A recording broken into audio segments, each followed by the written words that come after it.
On the day she signed her divorce papers, Rachel Carter watched her mother-in-law order the family lawyer to search her purse right there in the conference room. The accusation was theft, heirloom silverware, supposedly hidden in her bag. The entire Whitmore family stared at her with contempt, whispering that a poor black woman had never deserved to enter their bloodline. Her husband signed his name without hesitation, without a single word in her defense. No one in that room knew the truth. The company keeping their empire alive belonged to her. And when the truth surfaced, who would be left with nothing? Rachel Carter had built an empire in silence. At 32 years old, she was the founder and CEO of Meridian Capital, a technology and financial investment conglomerate valued at tens of billions of dollars. Yet her name appeared nowhere. No magazine covers, no Forbes interviews, no photographs at industry galas. The company operated under an anonymous board of directors, and the true identity of its leader was known to exactly 3 people on Earth: her personal attorney, her chief financial officer, and herself. This was not an accident. This was survival. Rachel had grown up in the roughest neighborhoods of Baltimore, in a 2-bedroom apartment where the heat stopped working every winter and the roaches never stopped coming. Her father died when she was 7, a heart attack on a construction site. No insurance, no savings, nothing left behind but a second-hand Bible and 3 months of unpaid rent. Her mother, Gloria Carter, worked 3 jobs to keep food on the table: cleaning offices before dawn, waitressing through the afternoon, folding laundry at a hotel until midnight. Gloria never complained. She just worked, and she made Rachel promise one thing: get out. Rachel got out. She earned a full scholarship to MIT, where she started building her first software company in a cramped Boston apartment while surviving on instant noodles and 4 hours of sleep. She graduated early at 19, her brilliance undeniable, even to professors twice her age. Before her 20th birthday, she sold that company for $800 million. By 21, she had founded Meridian Capital and begun transforming it into a financial powerhouse that quietly controlled stakes in dozens of major corporations across America. But success had taught her something ugly about human nature. The moment people learned she had money, everything changed. Men who had ignored her suddenly appeared with flowers and compliments. Old classmates who had mocked her accent now wanted to reconnect. Business partners smiled to her face while calculating her net worth behind her back. Everyone wanted something. No one wanted her. The worst was a man named Derek. Handsome, charming, perfect. He had pursued her for months, made her believe she was special, made her believe he saw the real her. 3 weeks after she told him about Meridian Capital, she found him in bed with another woman. When she confronted him, he laughed. "You really thought I was with you for your personality?" he had said. "Baby, I was with you for the portfolio." That night, Rachel made a decision that would shape the next decade of her life. She would disappear. Not physically, but financially. She restructured Meridian Capital so that her ownership was buried under layers of holding companies and trusts. She stopped attending public events. She created a persona for herself, a freelance financial consultant, someone who worked remotely, made decent money, lived simply. She moved out of her penthouse and into a modest apartment in Brooklyn. She traded her designer clothes for thrift store finds. She drove a 10-year-old Honda instead of the Mercedes, sitting unused in a private garage. And she made herself a promise. If anyone ever loved her again, they would love her with nothing. They would love the woman, not the wallet. That was the woman Ethan Whitmore met in a coffee shop on a rainy Tuesday afternoon. Ethan Whitmore was everything Rachel had told herself to avoid. He was 34 years old, the only son of Richard and Margaret Whitmore, heirs to a real estate and financial empire that had dominated East Coast high society for 3 generations. He had attended the finest prep schools, graduated from Yale, and stepped into an executive position at Whitmore Holdings before his 25th birthday. His face had appeared in society magazines since childhood. His name opened every door in Manhattan. But on that rainy Tuesday, Ethan was not thinking about doors or dynasties. He was thinking about escape. He had just walked out of a charity gala his mother had organized. Another suffocating evening of handshakes with people who measured human worth in stock portfolios and bloodlines. He had smiled until his face hurt. He had nodded at conversations about yacht purchases and vineyard acquisitions. And when he finally could not take another second, he had slipped out a side door and walked 6 blocks in the rain until he found a coffee shop that looked nothing like the world he came from. That was where he saw her. A black woman sitting alone by the window, reading a book on macroeconomic theory, scribbling notes in the margins with intense concentration. She wore no makeup. Her clothes were simple, a worn sweater, faded jeans. She did not look up when he entered. She did not seem to notice or care that anyone else existed. Ethan was captivated. He ordered a coffee he did not want just to have an excuse to stay. He sat at a nearby table, pretending to check his phone, stealing glances at her.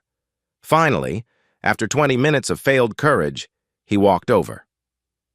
"That book," he said, nodding at her copy of Monetary Policy Analysis. "Is it any good?" Rachel looked up.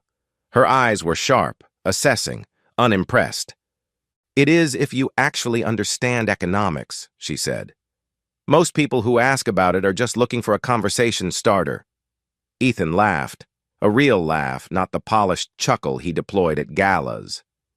"Guilty as charged." She almost smiled. Almost. They talked for 3 hours. Rachel was brilliant, funny, brutally honest.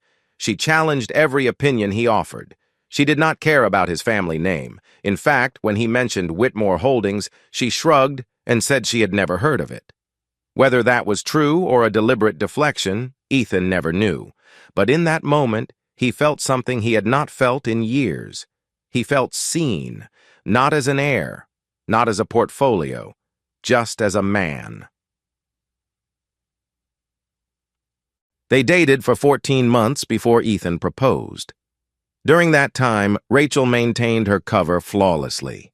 She told him she worked as an independent financial consultant, a job vague enough to explain her flexible schedule and comfortable income without raising suspicion. When she occasionally had to travel for what she called client meetings, actually board meetings for Meridian Capital, Ethan never questioned it. He was too busy falling in love. And he did fall in love. Genuinely. Completely. He loved that Rachel did not need his money. He loved that she challenged him intellectually. He loved that she came from nothing and had built herself into something, even if he did not know the true scale of what she had built. He loved that she made him feel like more than his last name. When he proposed, it was with a simple ring, not the family heirloom his mother had demanded he use, but a modest diamond he had chosen himself. "I picked this because it reminded me of you," he told her, kneeling in the same coffee shop where they had met. Simple, beautiful, real. Rachel said yes, and for one perfect moment she believed she had finally found what she had been searching for, someone who loved her for exactly who she was. She did not know that moment would be the last purely happy memory she would ever have with Ethan Whitmore. The Whitmore family made their disapproval clear from the beginning. Margaret Whitmore, Ethan's mother, was a woman who had spent 60 years believing that bloodline determined worth. She looked at Rachel and saw an intruder, a poor black woman who had somehow bewitched her son into abandoning his proper place in society. She smiled politely at the wedding, but her eyes were ice. Richard Whitmore, Ethan's father, was more direct. At the rehearsal dinner, he had pulled Ethan aside and said words that would echo through their marriage. "This is a mistake," Richard had warned. "She is not one of us. She will never be one of us. And when this falls apart, do not expect the family to clean up your mess." Charlotte Whitmore, Ethan's younger sister, did not even pretend to approve. At the wedding reception, she had approached Rachel with a champagne glass in hand and a smile that did not reach her eyes. "Welcome to the family," Charlotte had said. "Enjoy it while it lasts." Rachel had smiled back, calm and steady. "I intend to," she replied. But inside, she felt the first cold whisper of doubt. She had married Ethan because she loved him. She had believed he would protect her from his family's cruelty. She did not yet know how wrong she was. The first year of their marriage was everything Rachel had dreamed it could be. Ethan defended her against his family's subtle cruelties. When Margaret made pointed comments about Rachel's background at dinner parties, Ethan would steer the conversation elsewhere. When Richard questioned whether Rachel was contributing anything to the family, Ethan reminded his father that love was not a business transaction. When Charlotte whispered insults just loud enough to be heard, Ethan told his sister to keep her opinions to herself. Rachel believed she had chosen right. She believed Ethan was different. But belief has an expiration date. The second year brought cracks. Small ones at first, barely visible, easy to ignore. Ethan started working longer hours, attending more family functions without her.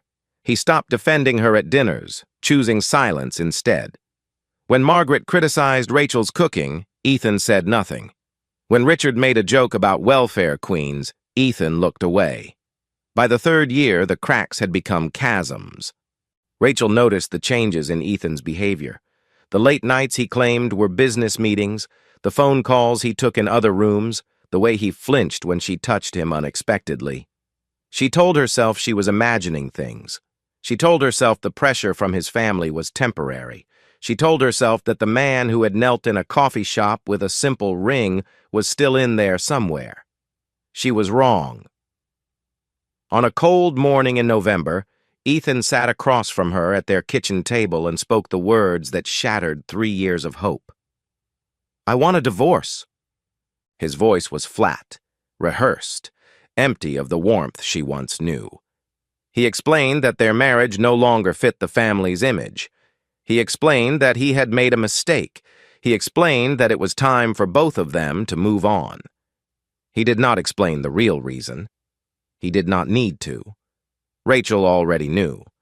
She had seen the photograph 2 weeks earlier, Ethan at a charity gala, his hand on the waist of a blonde woman in a red dress, their bodies too close for business, their smiles too intimate for friendship.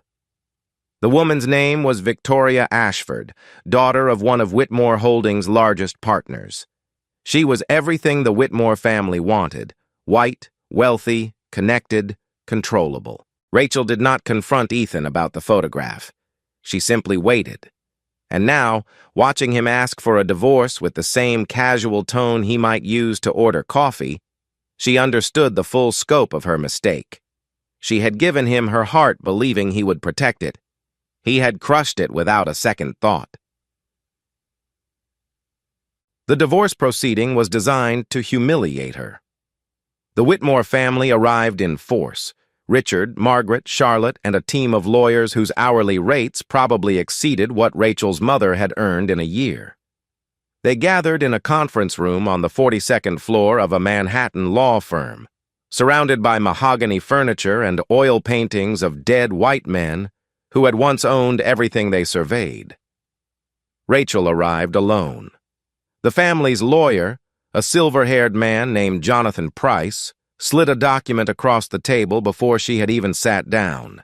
"This is a standard dissolution agreement," he said, his tone suggesting that Rachel was too simple to understand the words. "It stipulates that you will make no claims against any Whitmore family assets, properties, or financial holdings. You will sign a non-disclosure agreement preventing you from discussing any family matters publicly, and you will vacate the residence within 30 days. Rachel looked at the document. She looked at the faces around the table. Margaret's satisfied smile, Richard's dismissive glance, Charlotte's barely concealed sneer. Then Margaret spoke. "Before we proceed, I want her bag searched." The room went silent. Even the lawyers seemed surprised. Margaret's voice was ice. "Several pieces of heirloom silver have gone missing from the estate. Given the circumstances, I think it is reasonable to ensure nothing leaves this room that does not belong to her." Rachel felt the words like a physical blow. 3 years of marriage, 3 years of enduring their contempt while maintaining her dignity, and this was how it ended. Being accused of theft in a room full of people who had never seen her as human. She looked at Ethan. He was staring at the table, his jaw tight. For a moment, just a moment, something flickered in his eyes. Shame, perhaps, or the ghost of the man he used to be. But he did not speak. He did not defend her. He simply sat there while his mother's lawyer approached Rachel and asked her to open her purse. She opened it. They found nothing but a wallet, keys, and a tube of lipstick. Margaret did not apologize. She simply nodded, as if the violation had been perfectly reasonable. The signing took less than 10 minutes. Ethan wrote his name without hesitation, without looking at her, without acknowledging that he was ending something that had once meant everything to him. When it was done, Rachel stood. She looked at each of them. The family that had spent 3 years making her feel worthless, the husband who had abandoned her without a fight, the lawyers who had treated her like a problem to be disposed of. "I hope you remember this day," she said quietly. Then she walked out. That night, alone in the apartment that no longer felt like home, Rachel allowed herself to break. She sat on the floor with her back against the wall, and she cried. Not the polite tears of disappointment, but the deep, wrenching sobs of someone who had gambled everything on love and lost. She cried for the woman who had believed in fairy tales. She cried for the mother who had worked 3 jobs so her daughter could have a better life. She cried for every moment she had spent pretending to be less than she was, hoping it would make her worthy of being loved. In the darkness, memories surfaced unbidden. She remembered the night Ethan proposed, how he had trembled slightly as he knelt, how his voice had cracked when he said he wanted to spend his life with her. She remembered their first dance at the wedding, when he had whispered in her ear that she was the most beautiful woman he had ever seen. She remembered the early mornings when he would bring her coffee in bed and kiss her forehead before leaving for work. Those memories felt like they belonged to someone else now. A different woman, a different man, a different life. She pulled the wedding ring from her finger, the simple diamond Ethan had chosen because it reminded him of her, and held it in her palm. 3 years of her life, reduced to a piece of metal and stone that no longer meant anything. She placed the ring on the floor beside her and did not pick it up again. The discovery happened by accident. 2 weeks after the divorce, Rachel forced herself back to work. She had neglected Meridian Capital during the final months of her marriage, delegating everything to her trusted CFO while she tried to salvage a relationship that was already dead. Now, sitting in her private office on the top floor of a building no one knew she owned, she began reviewing the quarterly reports she had ignored for too long. It was in the 3rd report, a summary of strategic investments and partnership holdings, that she saw the name. Whitmore Holdings. Rachel stared at the page, certain she had misread. She pulled up the full file on her computer and scrolled through 5 years of financial records. The truth was undeniable. Meridian Capital had been providing investment capital, credit lines, and strategic financial support to Whitmore Holdings for half a decade. The Whitmore family's real estate empire, their luxury developments, their entire financial structure, all of it was propped up by money that flowed from a company they did not know belonged to the black woman they had just thrown away like garbage. She called her CFO, Marcus Webb, a man who had been with her since the beginning. "Whitmore Holdings," she said. "Why was I never briefed on this account?" Marcus sounded confused. "It is one of our mid-tier investments, nothing remarkable. They have been steady but not significant enough to bring to your attention directly. Is there a problem?" Rachel closed her eyes. "No, no problem. Send me everything you have on their financial position, every detail." The files arrived within the hour. What Rachel found made her sick. Whitmore Holdings was drowning in debt. Years of mismanagement, overexpansion, and Richard Whitmore's stubborn refusal to modernize had left the company bleeding money. The only thing keeping them afloat was the steady stream of capital from Meridian, capital that Rachel's team had approved without ever knowing they were funding the family that treated their boss as less than human. The irony was so bitter, she almost laughed. The Whitmores had spent 3 years looking down on her, calling her a gold digger, accusing her of marrying Ethan for money, and the entire time they had been surviving on her money without knowing it. Every champagne toast at their galas, every designer gown Margaret wore to charity events, every luxury car in their garage, all of it had been subsidized by the woman they believed was worthless. The second revelation came 3 days later. Rachel had hired a private investigator, not out of revenge, but out of a need to understand. She wanted to know how long Ethan had been lying.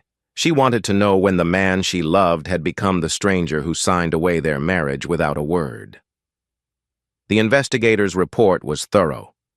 Too thorough. Ethan's affair with Victoria Ashford had begun 18 months earlier. Not weeks before the divorce, but more than a year into their marriage. The relationship had been carefully hidden at first, conducted in hotels outside the city, disguised as business trips. But as time passed, Ethan had grown careless. Or perhaps he simply stopped caring. But that was not the worst of it. The report also revealed that the Whitmore family had hired their own investigators 6 months before the divorce. They had been digging into Rachel's background, searching for evidence that she was a fraud, a criminal, a con artist, anything that would justify their hatred and give them grounds to force Ethan to leave her. They had found nothing, because there was nothing to find. Rachel Carter had built her empire legally, ethically, through intelligence and relentless work. But the absence of evidence had not changed their conclusion. They had simply decided to remove her anyway. The truth crystallized in Rachel's mind with painful clarity. The Whitmores had never needed proof that she was unworthy. They had decided she was unworthy the moment they saw the color of her skin. Everything else, the investigations, the accusations, the humiliation in the conference room, had been theater designed to justify a verdict they had reached before she ever spoke a word. They did not want the truth. They only wanted permission to destroy her, and now Rachel held the power to destroy them instead. The power to destroy someone is not the same as the will to do it. Rachel spent 3 weeks staring at the files on her desk, knowing she could end the Whitmore family with a single phone call. She could withdraw Meridian's funding, trigger the default clauses in their loan agreements, and watch their empire crumble into dust. It would be easy. It would be justified. It would be exactly what they deserved.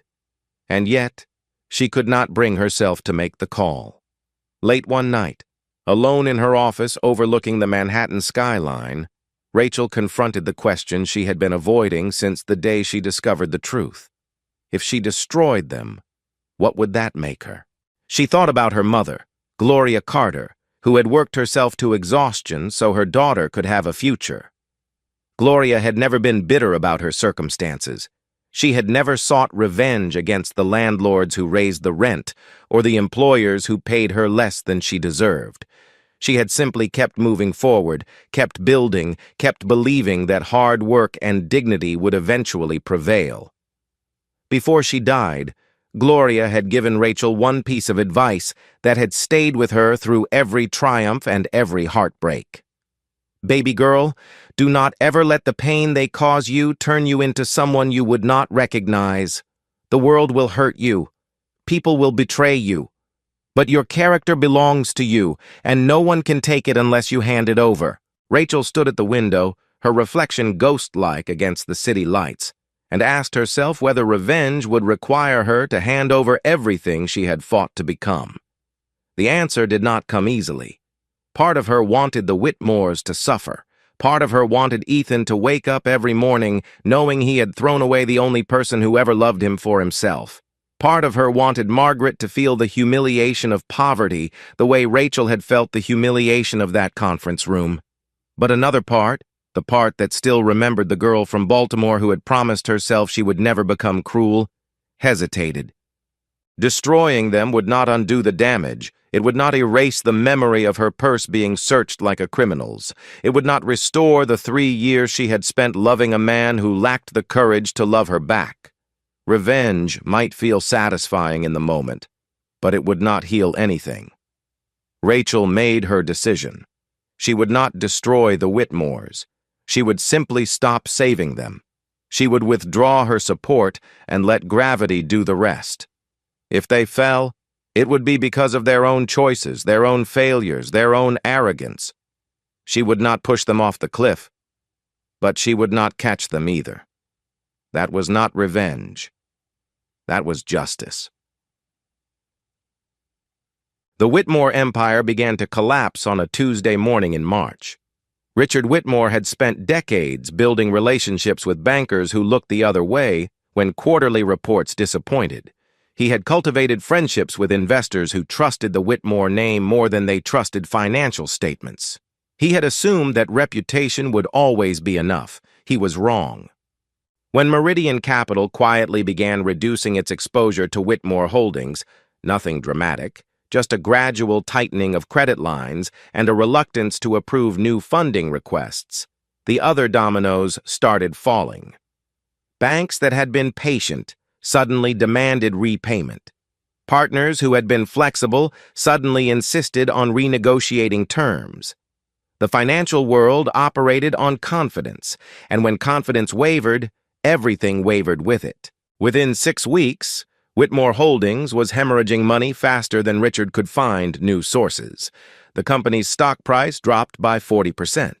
3 major development projects stalled when contractors refused to work without guaranteed payment.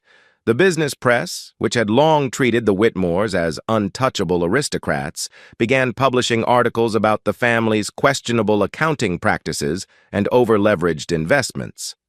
Richard called every contact he had. He begged for meetings with investors who had once competed for his attention.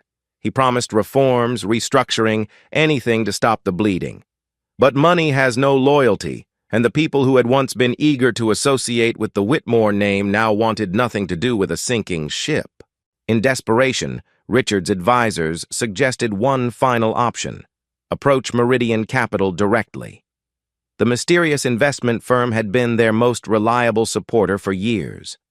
If anyone could save them, it would be whoever controlled that company. Richard agreed. He did not know that he was about to walk into a meeting with the woman his family had humiliated just months before. The meeting was scheduled for a Friday afternoon in the Meridian Capital boardroom. Rachel had considered refusing. She had considered sending her lawyers to deliver the news that Meridian would not be extending any further support. She had considered never revealing herself at all, letting the Whitmores collapse without ever knowing who had pulled the foundation out from under them. But something inside her needed them to see, not for revenge, but for truth. They had spent 3 years looking at her and seeing nothing. They deserved to finally understand exactly what they had missed. The Whitmore family arrived together, Richard in his custom suit, Margaret in her designer dress, Charlotte with her perpetual expression of disdain, and Ethan, pale, tired, visibly stressed in a way Rachel had never seen during their marriage. They brought lawyers and financial advisors, an army of professionals assembled to negotiate the salvation of everything they had built. They were escorted to the executive floor and shown into a conference room with floor-to-ceiling windows overlooking the city.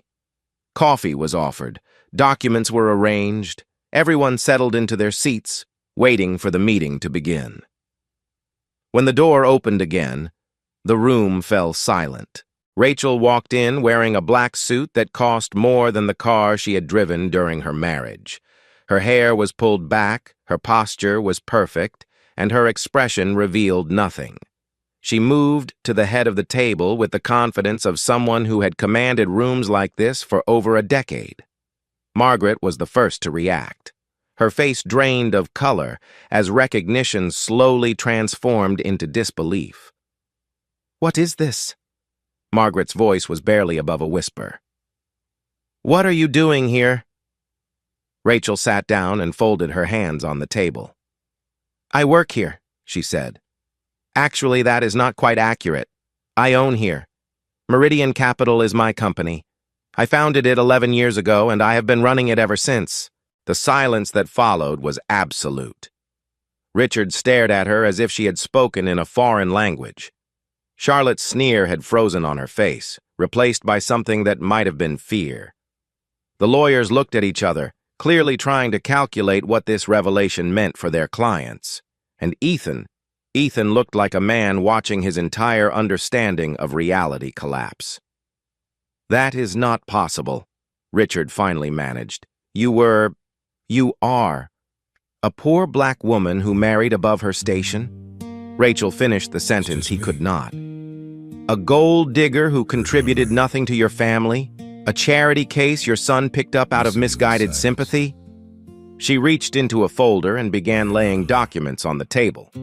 "These are the financial records showing that Meridian Capital has provided over $200 million in investment and credit support to Whitmore Holdings over the past 5 years.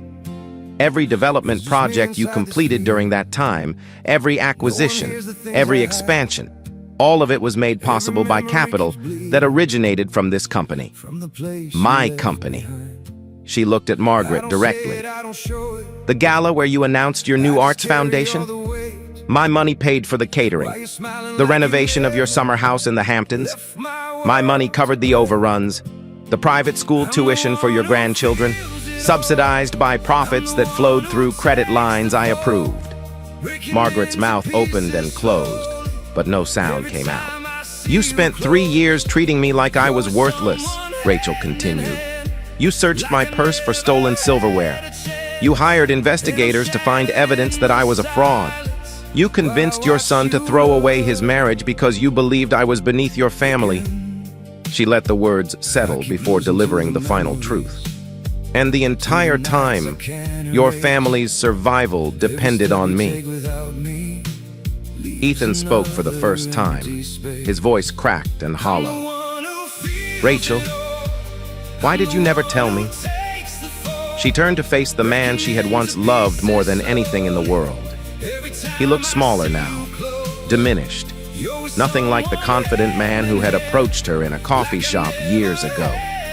"Because I wanted you to love me when I had nothing," she said. "I spent my whole life watching people change when they found out about my money. I wanted to know if real love was possible. Love that had nothing to do with what I could provide."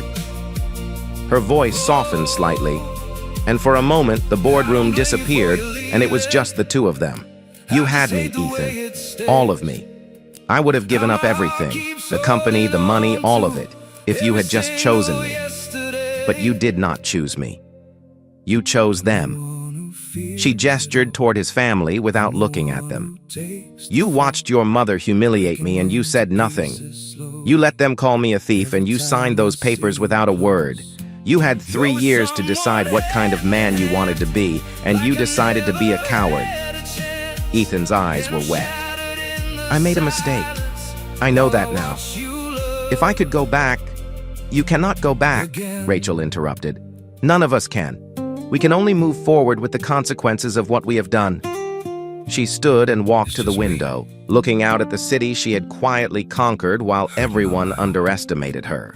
"I am not going to destroy your family, Ethan. I am not going to bankrupt your parents, or take your homes, or leave you with nothing. That is not who I am." She turned back to face them all. "But I am also not going to save you. Meridian Capital is withdrawing all financial support from Whitmore Holdings, effective immediately. Every credit line will be closed. Every investment will be liquidated. Every partnership will be terminated." Richard lurched forward in his chair. "You cannot do this. We will sue. We will—" "You will do nothing," Rachel said calmly. "Your lawyers can review the contracts if they wish. Every action I am taking is fully within my legal rights. There is no lawsuit that will change that." She gathered her folder and walked toward the door. "What happens next is up to you. You can find other investors, restructure your debt, sell your assets, whatever you need to do. But you will do it without my help." At the door, she stopped and looked back one final time. "You looked at me and saw nothing. Remember that when you are trying to understand how you lost everything." The months that followed were exactly as Rachel had predicted. Whitmore Holdings declared bankruptcy before summer. Richard and Margaret were forced to sell their Manhattan townhouse, their Hamptons estate, and most of their art collection. Charlotte, who had never worked a day in her life, found herself facing a world that did not care about her last name or her social connections. Victoria Ashford ended her relationship with Ethan within a week of the Meridian meeting. It turned out she had been attracted to his family's wealth, not to him. Without the promise of inheritance, Ethan held no interest for her. Ethan himself was left with the hardest burden of all, the knowledge of what he had thrown away. He had divorced a woman he thought was ordinary, only to discover she was extraordinary. He had chosen his family's approval over his wife's love, and his family had led him straight into ruin. He had everything he thought he wanted, and he had lost the only thing that ever truly mattered. 6 months after the meeting, Rachel walked into a small coffee shop in Brooklyn. It was the same shop where she had met Ethan years ago, with the same worn tables and the same quiet atmosphere. She ordered a coffee, sat by the window, and opened her laptop to review some documents. A young man at the next table glanced at her curiously, but said nothing. He did not recognize her. He had no idea that the woman in the simple sweater and jeans commanded one of the largest investment firms in America. That was exactly how Rachel wanted it. She thought about her mother, who had never lived to see her daughter's success. She thought about the girl she had been, poor, determined, desperate to prove that she was worth something. She thought about the woman she had become, wealthy beyond measure, respected by everyone who knew her true identity, and finally at peace. She had not needed the Whitmores to validate her worth. She had never needed anyone's approval but her own. The only mistake she had made was forgetting that for 3 years, while she tried to earn love from people who were incapable of giving it, that mistake was behind her now. Rachel looked out the window at the Brooklyn street, at the ordinary people living ordinary lives, and she smiled. She had built an empire. She had survived betrayal. She had faced the people who hurt her and walked away with her dignity intact. And now, finally, she was free. The world would always underestimate women who looked like her. That was not something she could change, but she had learned something valuable from the experience. Being underestimated was not a weakness. It was an advantage, and she intended to use it for the rest of her life. She finished her coffee, closed her laptop, and stepped back out into the city. The story was over. Her life was just beginning. So that's Rachel's story. A woman who proved that silence can be the most powerful weapon of all. Now I'm curious about you. Where are you watching from right now? Drop your city or country in the comments. I love seeing how far these stories travel. And if this one hit different for you, if you felt that satisfying moment when the truth finally came out, go ahead and hit that subscribe button. I've got more stories like this coming, and trust me, you don't want to miss what's next. See you in the next one.